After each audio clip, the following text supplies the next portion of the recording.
Hey folks, Elaine Marolakos Edelson here with AstrologyMojo. Want to help you get your mojo back. So today is January 26th, 2023. Is it too late to say Happy New Year? I'm going to keep saying Happy New Year. So today we're going to do an oracle reading for February to see what's coming up for you guys and to help you navigate through the waters of your vast consciousness. So in case you're new to me and you're new to astrology or conscious awareness or intuition, what I say about astrology is that the planets don't do anything to you. We live in a cooperation with the cosmos, so that when the planets make a move, you feel it, just like on a windy day or the rain, you feel that. And it can influence your choices, but it does not direct your choices. It just literally, something in a chart will just show you your potential and who you are becoming and what choices you're making. You're the one making the choices, so be empowered. Okay, so we're going to do 3 different decks. These are the ones that called out to me today to have a little fun. So if you're watching this live or in a replay, feel free to comment, like, subscribe, share, all that good stuff. So we're going to start with the first deck will be the Enchanted map from Colette Baron-Reid. And just to give you an idea of some of the images on the cards, they look like this. Da, da, da, da. That's deck number 1. That's your first choice. Now, you may want to choose to do this in order of an issue. Like, oh, first deck is about my finances. Second deck is about my relationships. Third deck is about my health or my sun, rising, and moon. So think about that, how you want to proceed with that. The second deck we're going to use today is the StarSeed Oracle by Rebecca Campbell and Danielle Noel. And the images there look like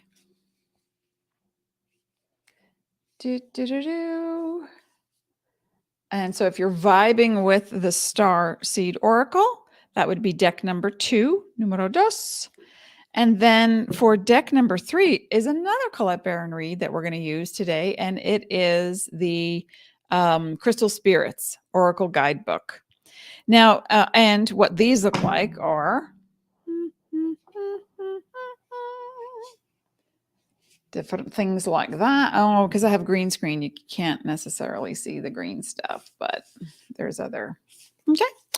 So that's deck number 3. So come join me, say hello. Today we're talking about the Oracle for February. You're going to pick your deck, your card, and if you're watching this and it's already the first week of February, it still applies. If you're watching this and it's May of 2024, it still applies. Whether it's February or not, I'm doing it in a timely way for business, but whenever you're drawn to see this is when you're drawn to see this. So pick your card, your deck, your issues. It can be all 3. It could just be 1, whatever it feels like, go for it. All right. So I'm going to tune in. Oh, first, before we do that, let me just show you what we're looking at astrologically. You know, the new year, we've got some stuff going on. There's the new moon in Aquarius.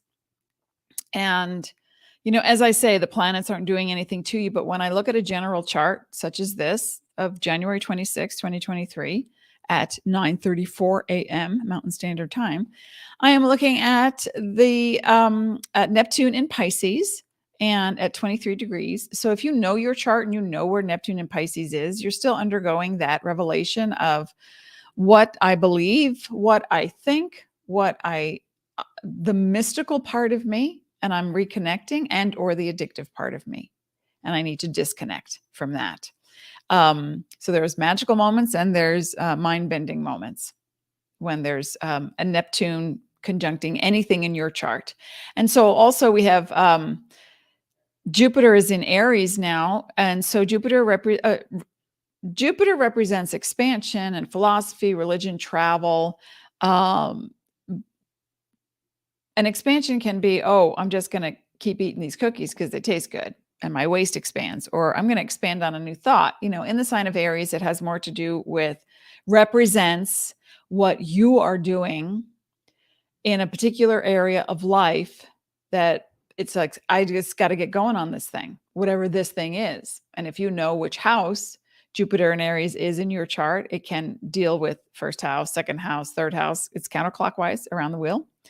And then you'll know exactly what to expect and what issues that you're creating. You are creating the issues. It's your vibration. Everything about you is a frequency. And that frequency moves out into the earth in a wave. Every thought is a particle. So you're thinking things.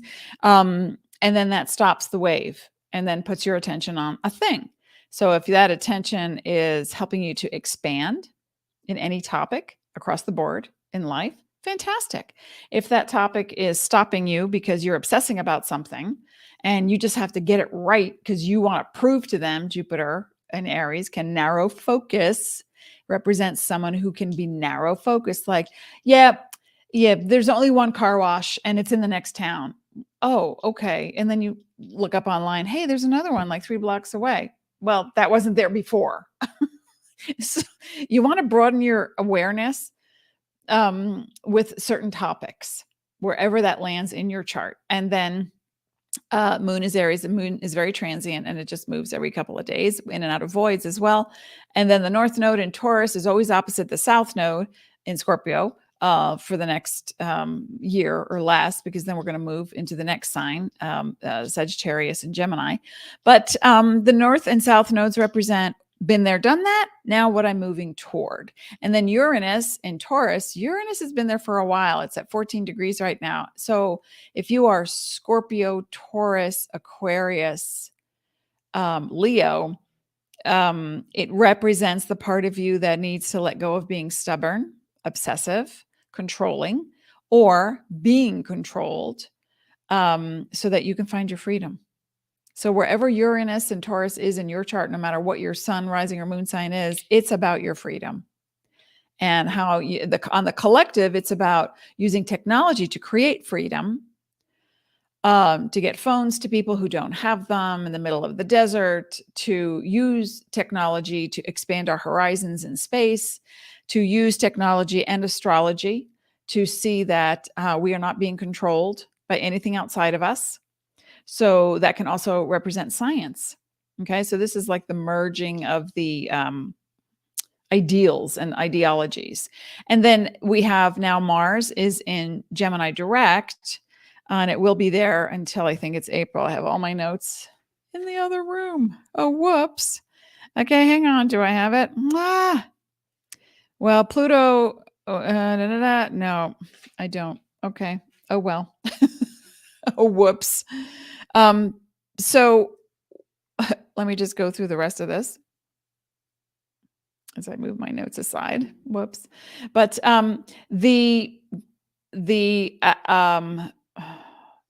the forward momentum of Mars now being direct in Gemini represents the part of you that is thinking about something, has been thinking about something, researching something, what they want to do, how they want to do it, and when, and the momentum around that. So then we're going to back it up there. We have Saturn now within a conjunction to Venus in Aquarius. So it's like, I want to feel better. I want to feel better about how I'm aging. I want to feel better about what I'm doing. Again, wherever Aquarius is in your chart, you're going to have the focus be more about maturity and responsibility and about aestheticism, possible financial security and or protection. And that protection can look like, oh, I think I want to join the academy and become a police officer, or I think I want to run for office, or I think I want to become, write a book and be the elder in my field or in my industry. Does that make sense? Come say hello to me. Okay. And then of course the sun is in Aquarius, and, when the sun is in Aquarius, if you are an Aquarius sun, rising, or moon, it's your birthday, or it's your rising sign, and you have a very distinct awareness about something you want to do or don't want to do. And it can, depending on the person, of course, it can lead to a lot of new developments in wealth, health, passion, and purpose. Depends. This is general read, right? But in general, when the sun is in Aquarius, we're looking at technological advancements or advancements in science, advancements through astrology, through the advancement of astrology. And when I teach my course and when I talk about astrology, I want you to realize that, again, if you're new to me or you're just joining us, the weather can influence you, but you're the one who ultimately makes the choice. So astrology is like the weather, okay? But it doesn't, it just reflects your choices and what you're doing. And that's more empowering than saying, oh my gosh, Mercury's retrograde, I shouldn't go out today or apply for that job, because you're going to flow with an energy anyway. You're the one who's in control. You. Libra, Carla, welcome. Your first time. Hello, welcome. Let's see. So what else have we got? Oh, we got Neptune in, I'm sorry, we have Pluto in Capricorn, which represents, it's a bones, teeth, skin, nails, hair, basic structure, organizational skills, strategies, responsibilities, and the core, the TNT of your psyche. That's what Pluto represents. Pluto is not doing anything to you. Neither is any other planet. Please. And I used to believe that they did. And when I believed that they did, I did my best to navigate through that. What can I learn from that? How can that conjunction between the stars and those planets that is affecting me, I thought, how can I navigate through that? Whether I was handed the idea of conflict or whether I was creating my own, I realized eventually that I am the magnet for everything in my life, just like you are. So if you've got a little chaos in your world, you need to look in the mirror. And the planets are only one avenue of expression or understanding of that. So Pluto is the core of your unconscious self. And that is where your nebula sits. That is where the rainbows are. That is where you touch the quantum field. That is where the void is. That is where you are before you got here. And then Mercury is all about how you perceive and believe and communicate what those beliefs and perceptions are. So once you get a basic idea of what's going on in astrology, then you can channel it through energy. And energy is what you are. It's always what you've been. It's always ever what you will be, whether you are in this form or you're a rock or you're a crystal or you're a plant or you're, an animal. It doesn't matter. The consciousness of wave exists. And that's what the frequency is all about. And that's what I've been talking about for many years. So now let me just move that aside. Thank you for listening. Okay. Now, again, we're going to start with, you've got 3 choices for the oracle reading, and it can be for you. It can be your sun, rising, and moon. It can be an issue, the first deck with Colette Baron-Reid is going to be about my finances or whatever. And the second deck, the StarSeed Oracle, is going to be about that relationship I have with somebody, or the Crystal Spirit, also Colette Baron-Reid, Colette Baron-Reid, might be about anything else. You pick it. You choose. What do you resonate toward? Hey, Rhonda, I'm going to have a sip of my bone broth soup. Temperatures, temperatures dropping here once again. And I am preparing ahead of time. Staying cozy. All right, I'm going to tune in. So once, and if you're watching this in a replay or you just join us in the middle of it, you can always go back and watch. I stream this through StreamYard, and it goes to Facebook and it goes to YouTube. So you got to give me a few minutes after the show so that I can actually get to YouTube and then put timestamps in. Facebook does not have timestamps. Okay, so I'm going to mix the deck. Now, once you've chosen your card deck, I'm starting now with the Enchanted map. Colette Baron-Reid, the Enchanted map, as deck number 1.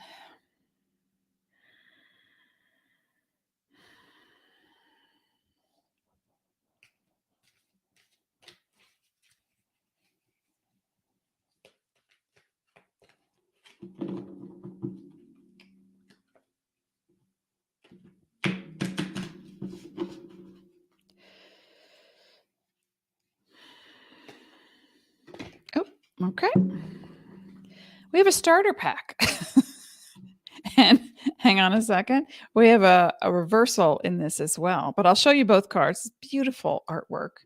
I think it's Jenna De La Grotto. Is that her name? Who does the artwork? Wait a minute. Map out of your journey, blah, blah. It's not written, but she does pretty much all of Colette's artwork.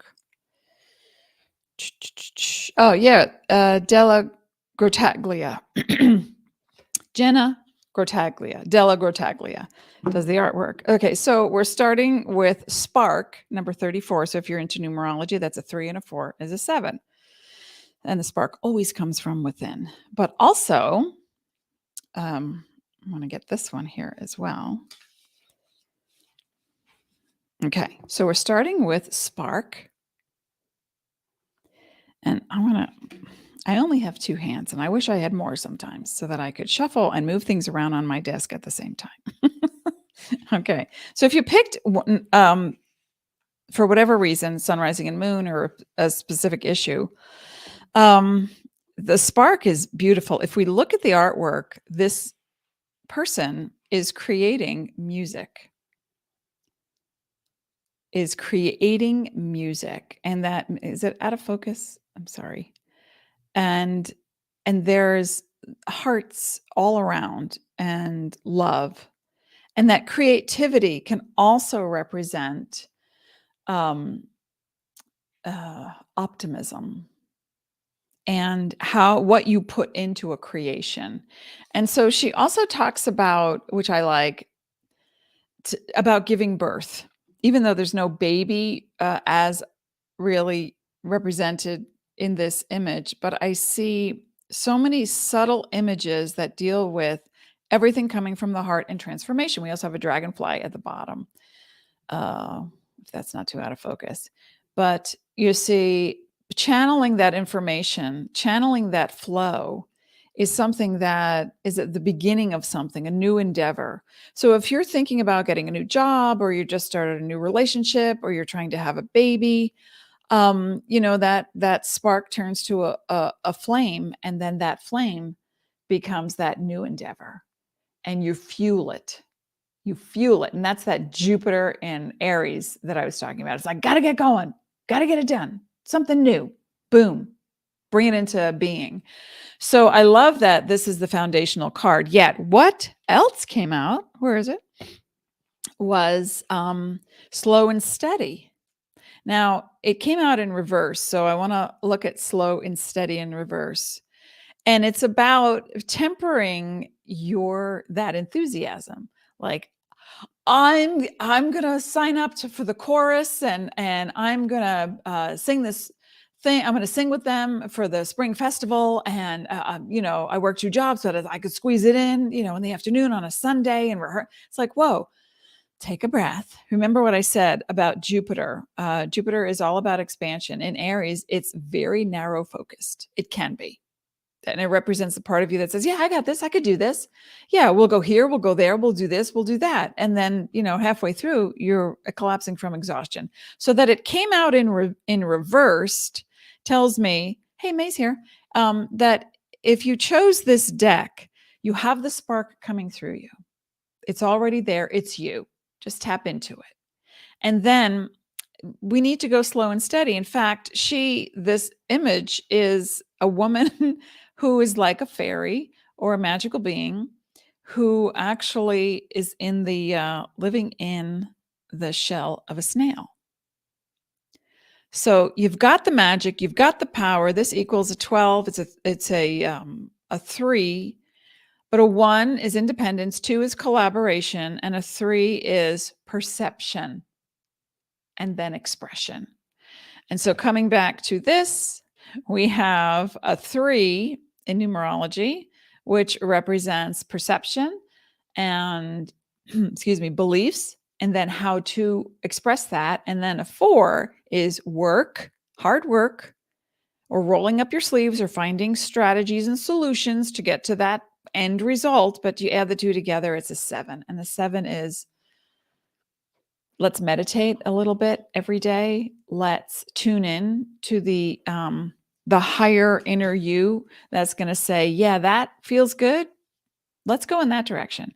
Anytime you feel resistance, deck number 1, anytime you feel resistance, I want you to back up. Doesn't mean you're stopping. Doesn't mean you're not giving attention to the thing that you love and want to create. It just means you need to put your attention elsewhere. Anytime you feel resistance in life, and that's for anyone, it means you're pushing against the river. It means you're swimming upstream. And we are not salmon. I hope that was helpful. That was a fun way to start. Okay, now we're going to move on. Ugh, Rhonda says, nothing like feeling like you're driving with the emergency brake on. Got it. Checking myself. Good. I love that you're listening. Okay. That's a funny analogy. I love that.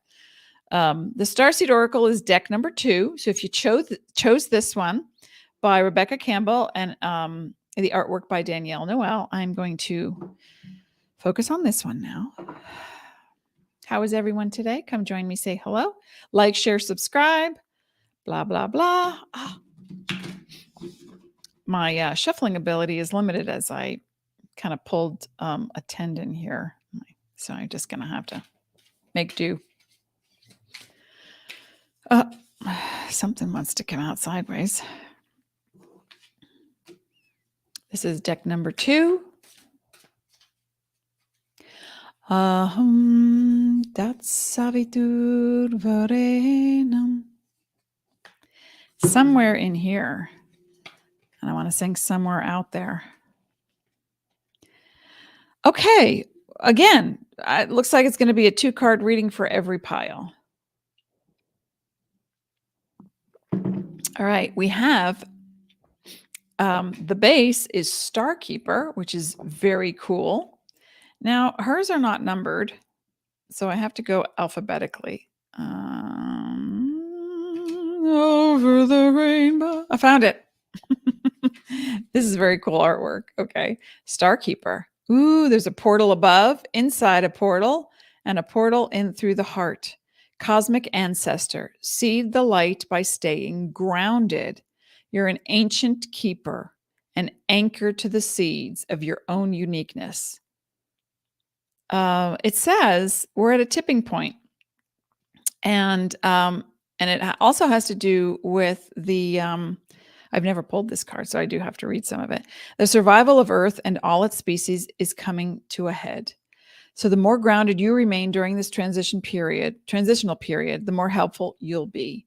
The more you tend to the flames of your own heart, the more you'll love and anchor onto this planet, because the stars are imprinted in your soul. And I love that. Okay. So knowing that if you picked deck number 2, you're here for a double mission: to grow as an individual and as part of the larger collective that's bringing about a shift in frequency. Trust that you can be in the world, but not of it, and lead a truly glorious life. So there is an activation that goes with this. Very cool. And it is place the card on the portal of your heart, or you can put your hand on your heart right now. If you chose deck number 2 and it's appropriate, you can, and you're not in like an office setting where people are looking at you, expecting that report in 10 minutes. You can put your hand on your heart and whisper the following to yourself. I acknowledge that I'm a star keeper. I choose to anchor my light and stay as grounded as possible. Now, the second card that fell out is called Empathic StarSeed. And being an empath, I have to say that if you're someone who sees things, feels things, knows what's coming, but you haven't yet mastered the deliverability of it, like, do I say something? Do I not say something? Or I see the truth for them, but they're not asking, but I say it anyway. That's crossing a boundary. So it's really important that as a starseed, especially as an empath, and we're all empathic, we just don't always use that gift. But let me just hold on to this a little better so you can see. Oops, and my microphone's falling. Okay. Thanks for sticking with me. So what are we looking at here? She's looking into a mirror, and I see faces in the mirror. So she is connected, shifting the world through presence of being. And, you know, as as an empath and a practicing one, it's taken me many, many years to learn how to separate what's mine versus what's theirs, but also be accountable for what's mine. I can't just say, oh, yeah, it's their issue. Well, but their issue, you're feeling their issue. So either you're resonating the same frequency and or you need to set a boundary to it. Do you understand? Like that's taking accountability as an empath. So when we look at this drawing or this artwork of this woman looking into the mirror, seeing yourself in other people sometimes can lead to addictive behavior. And it's like, and that can be, oh, and I have attracted so many addicted people, addicted to work, addicted to chemical or substance, or addicted to a way of being that was just toxic. And me thinking I can absorb it and help to change them. That was, 100 years ago. And it's like, no, you can't. So if you are this person, lighten your load, lighten up, literally, because as a star keeper, and you come, there's not one message for everyone except to be present. Be present.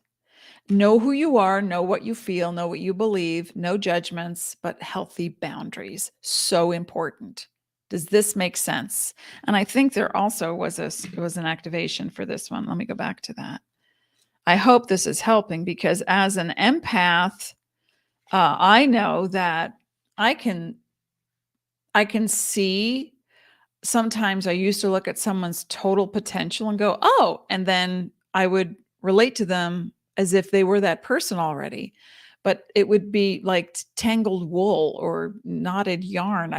We weren't communicating. I'm like, well, they're this person. Why aren't they being so kind? Why aren't they being open? Why aren't they being communicative?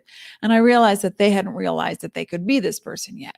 So that's the boundary, really, is knowing that you can give, but it's not always your job. Your job is not here to serve. Okay, folks, let me just clear this up.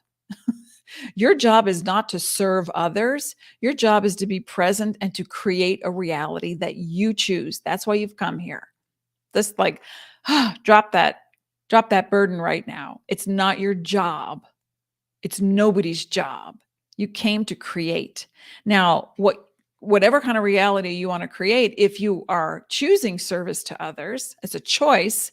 Make sure that it's not at the sake of yourself. Okay, that said, StarSeed Soul Inquiry. How can you take better care of yourself energetically? What a great question. How about you look in the mirror, instead of seeing others, you see you. You see, I'm really tired, but the phone's ringing. They probably need me. What are you going to do? You're running through the door. You got to go to the bathroom. You got an armful of groceries. And then the phone's ringing. What are you going to do? You're going to take care of yourself. So, and that means being so present in every moment. Like, oh, wow, I feel a little dizzy. I don't need to explain. I don't need to tell people what's going on with me. I just need to take care of myself.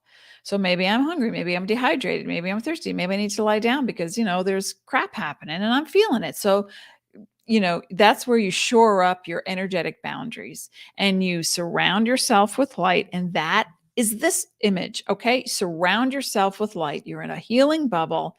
Your heart is open, but only if you choose. Look at that serene smile on the face of this image. Do you get it? Yes. You're in a bubble of light, always protected, always surrounded. And that's for everyone. Always surrounded with light. But if you're so busy giving, you don't always get it. And then you're like depleted at the end of the day. We can't have that. You're here to bring information. So bring the information, but you got to keep the structure intact. You got to remember you have a body and it's biology. Folks, we're all here merging biology with divinity. We have the angel Adam. That's what we have. You have the power to heal your body. You have the power to heal your mind. Now, sometimes we're in an environment that doesn't always jive with who we are. And, it's hard to get out of it in the beginning because you're like, well, I got this job. I live in this place, but I can't stand humidity.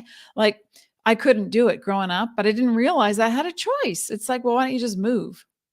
It didn't occur to me because I had a thing. I had people, I had friends, I had a life, I had whatever, making my money, paying my bills. But when humidity rolled around, I was just like, yeah, wasted, done. Couldn't breathe. Felt like I weighed 1,000 pounds on top of the 1,000 pounds I was holding from everybody's feelings. So when it comes time for you to clear the field, and let's do that at least once a day, especially if you're in public or you're in mass transit or you're on the road or you're in a room with a bunch of people. You have to come home. You don't go for the TV or the phone or throw the thing in the microwave. You want to take a shower, physical shower. You want to take an energetic shower. You want to surround yourself with light. It's got to come through you and out of your heart, out of every pore it surrounds you. That is your auric field. Now go do anything else you want. All right, that was deck number 2. I hope that was helpful. Let me check in. Okay. Carla Welch, send me a friend request for your reading now, beloved. Okay, Akani, I don't know who you are, but what you're doing is inappropriate. So I'm going to say goodbye.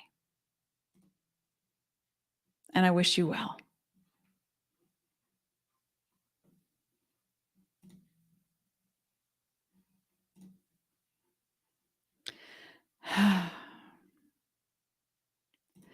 And I'm deleting.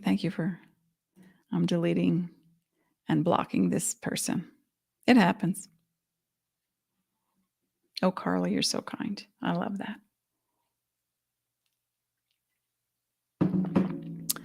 All right, so we're moving on to the third, and that is the crystal spirit. Crystals wanted to have a little fun today with you peeps. How is everybody doing? How are you feeling? Remember to share, like, subscribe. Whether you're seeing this on Facebook or on YouTube. Okay, now I'm sweating. Whew. I was so chilly earlier, and it's like, okay. Oh, this one came out twice because I mixed it. It fell. I put it back in. I thought because I was talking. Oh, no, it wants to be heard. Rhodonite. But before that one, we have this one that popped out as well. So we're going to have a basis of lithium quartz. Now, lithium is what it sounds like. It will help calm the nerves. For those of you, and look at the face in there. It's so beautifully serene. And lithium can come in many forms, right? But here's what mine looks like. Oopsie. And I keep it by my bed. It's a very delicate kind of a stone. And I've had this for over 40 years. Yeah, almost 40 years.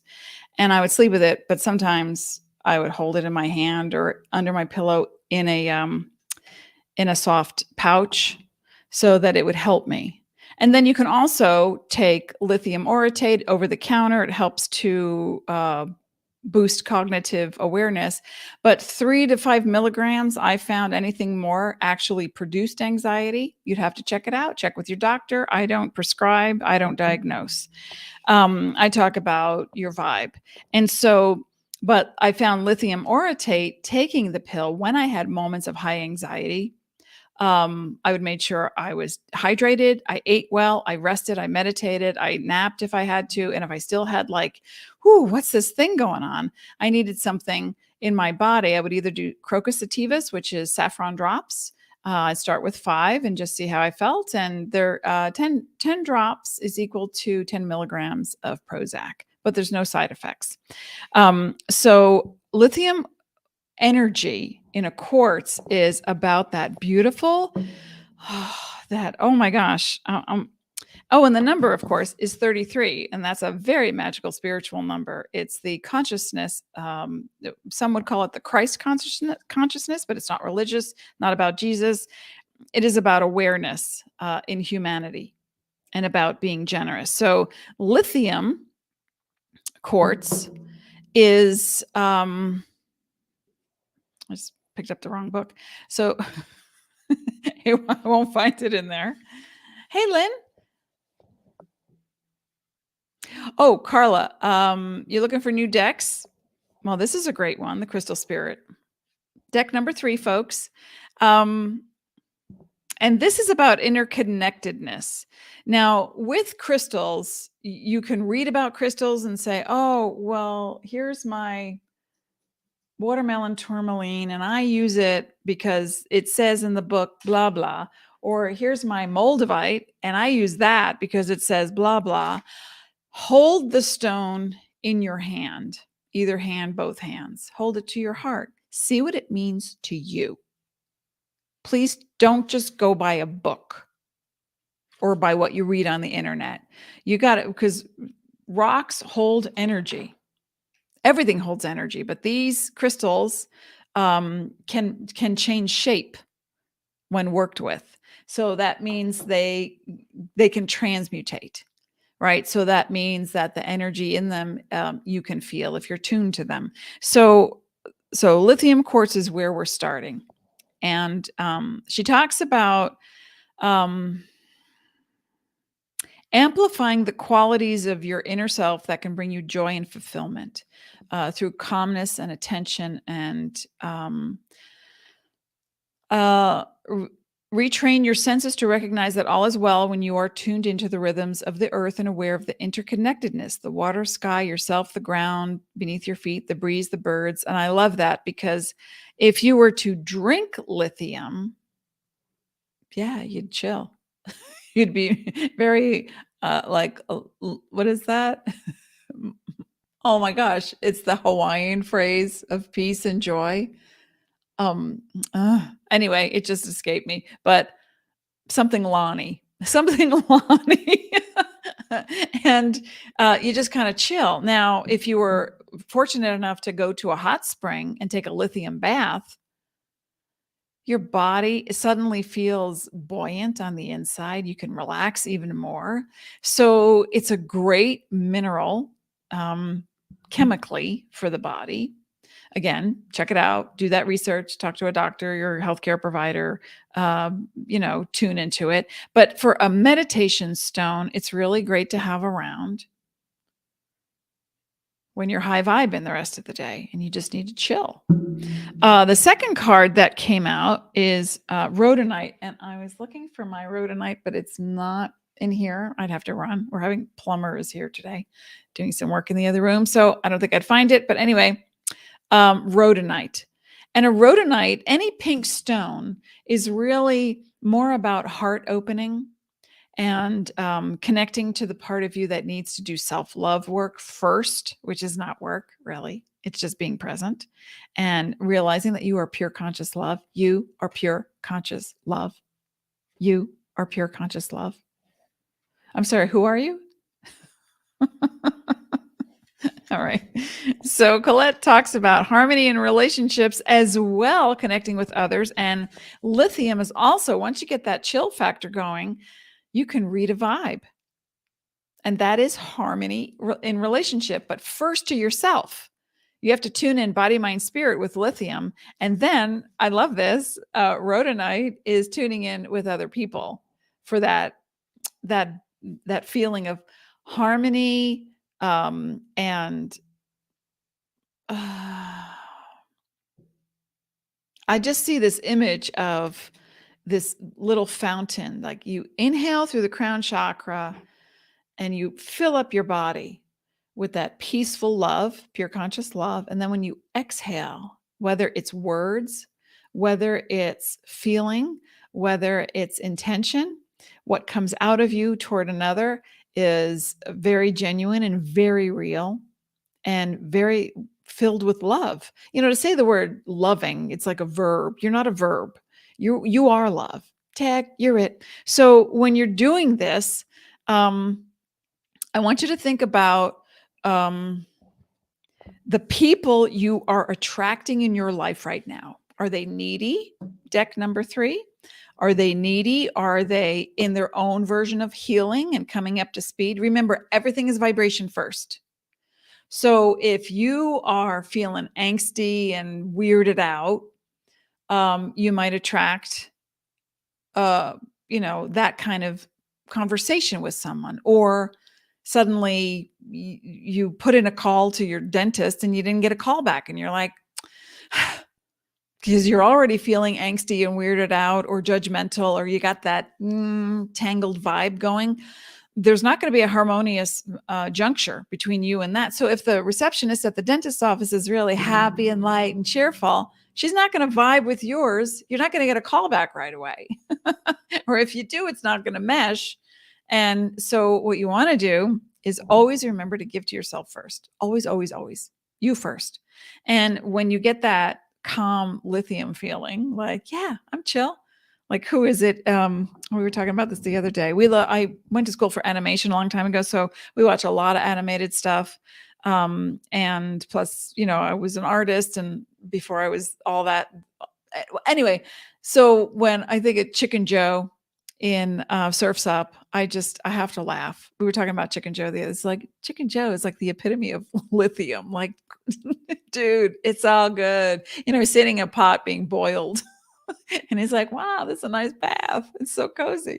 So you just want to be chill first. When you get right with yourself and you clean up that vibration, that's when the rhodonite kicks in, and you will start to attract people that are going to help you meet your needs, are going to help you with that, with that need to help other people, like what you can do.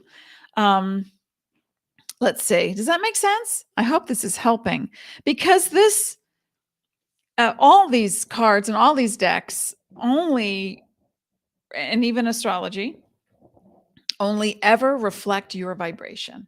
That's it. What are you vibing? And your vibe changes every 3 seconds, every second, every moment. A moment can last a lifetime, a week, a month, a year, a split nanosecond, right? That's a moment.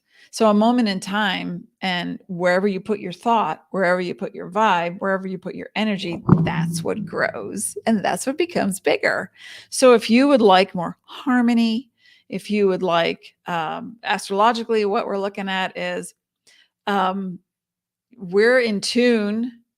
We're in tune. What do we got? We have a trine from Sun to Mars. So our actions are like, I'm motivated. I'm motivated. Now we want to be motivated without judgment. Evaluation, yes.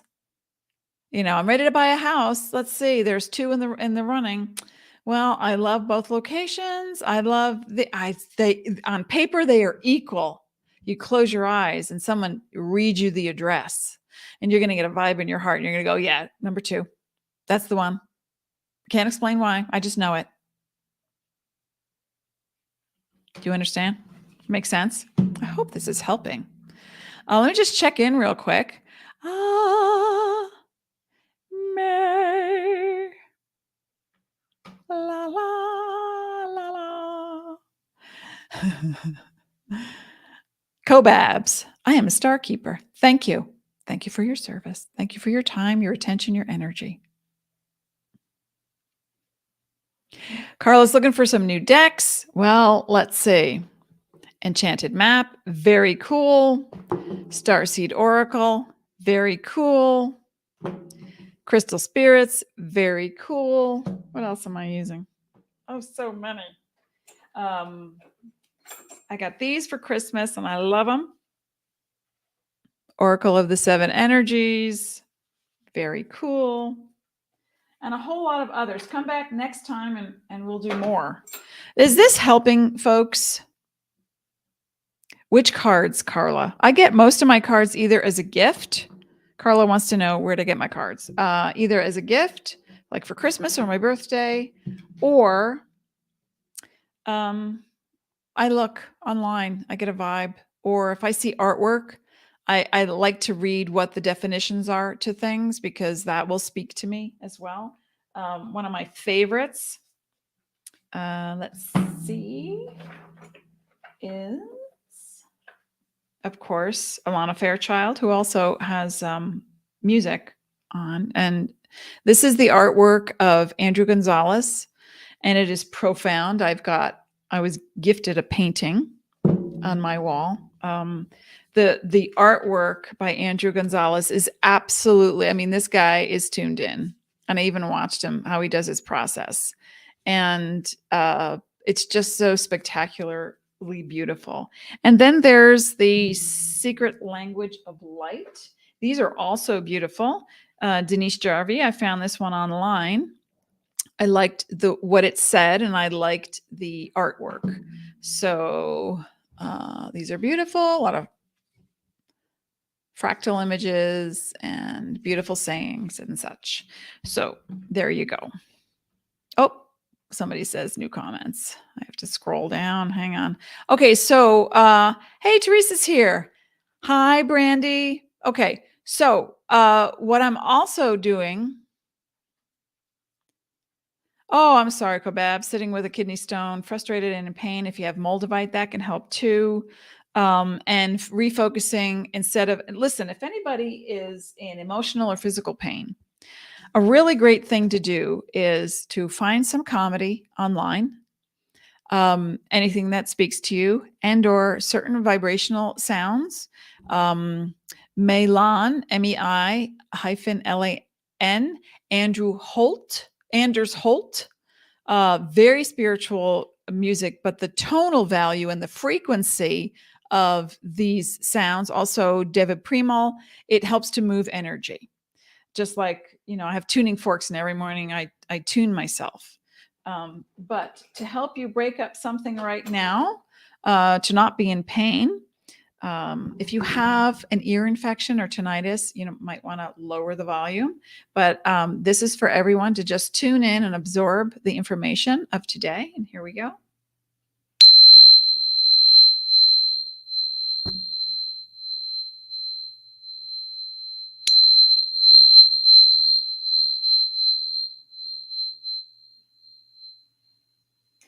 And those vibes help to move the cellular frequencies and push toxins out and push the pain out. When there's physical pain in the body, the cells are clustered together.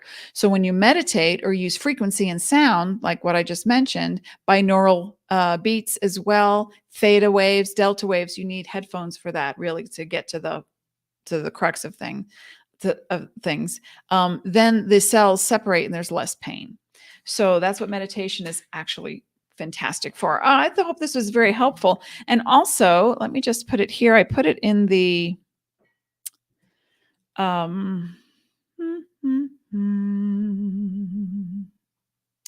now have to go find it. Why? I thought I had it. I thought I had it right there. Here it is the link for the reset reading for 2023. That's 45 minutes with me. This is a cool time together. Okay. There it is. 45 minutes with me, a reset reading that can help you tune in to the frequencies of what's actually necessary for you to move forward and the things that you need to let go of. So when we look at the chart one last time, we're looking at, I like the, I love, oh, you can't see what I'm pointing to. There it is. There. I love this right here. The North Node and Uranus and Taurus represent, they're not doing it to you folks, but they represent the part of you that is ready to let go and try something new. So in order to do that, since we're such creatures of habit, moving through that door of change or transformation can be scary, and parts of us that we are unaware of that are operating. The operational system is 95% unconscious. That's you. That's all of us. 5% conscious. So the 5% says, oh yeah, I don't like the way that feels. I want to do something different. So I do a thing, I drink a thing, I take a pill, I try a thing, whatever. And it starts to help, but it comes back and you're like, what the heck? So when I see this with Uranus conjuncting in Taurus, the North Node, you're ready to move forward with techniques that are dealing with aesthetics. Maybe that's something beautiful. Maybe it's painting, writing, singing. Maybe it's cooking. Maybe it's culinary arts. Maybe it's planting. Maybe it's doing something earthy. Maybe it's organizing your space. Maybe it's technology. whether it's learning how to use a computer or a different program or an application, or getting an Instagram account and saying, I'm going to start posting videos. So using that vibration, higher vibration, whether it's using frequencies, tuning forks, that's another higher vibrational thing, science, technology, computers, and the thought of freedom and where it takes you, so that you can feel, and I've been in pain. So I know that when you're in pain, you do what you can to relieve the pain. But if it's a temporary Band-Aid, you know it's going to come back. That's when you look at, or an emotional pain, and you go, oh, I haven't solved the issue, but I took a lithium orotate and I do feel better right now. But that hasn't solved the issue of, does your body chemistry, your biology, as well as you are spirit, in this, you're merging the two. So how do you negotiate that? You got to create that bridge. And so you are creating a frequency of healing when you focus on something, even if it's the tiniest thing that makes you smile, that gives you joy. That creates a wave of expansion. And that expansion helps, and it reverberates, it comes back to you. That expansion helps you to heal physically, emotionally, intellectually, psychologically, biologically, and so that there is wholeness. Does that make sense? All right. Nice deep breath, everybody. Inhale. Oh, let me get rid of this. Nice deep breath. Inhale. Hold. 4, 3, 2, 1. Exhale. Now, choose your next moments carefully. Be present. Smile. Something that gives you joy. And I will see you next Thursday. Come back. Thank you for being here. Thank you for being, as always, I wish you peace.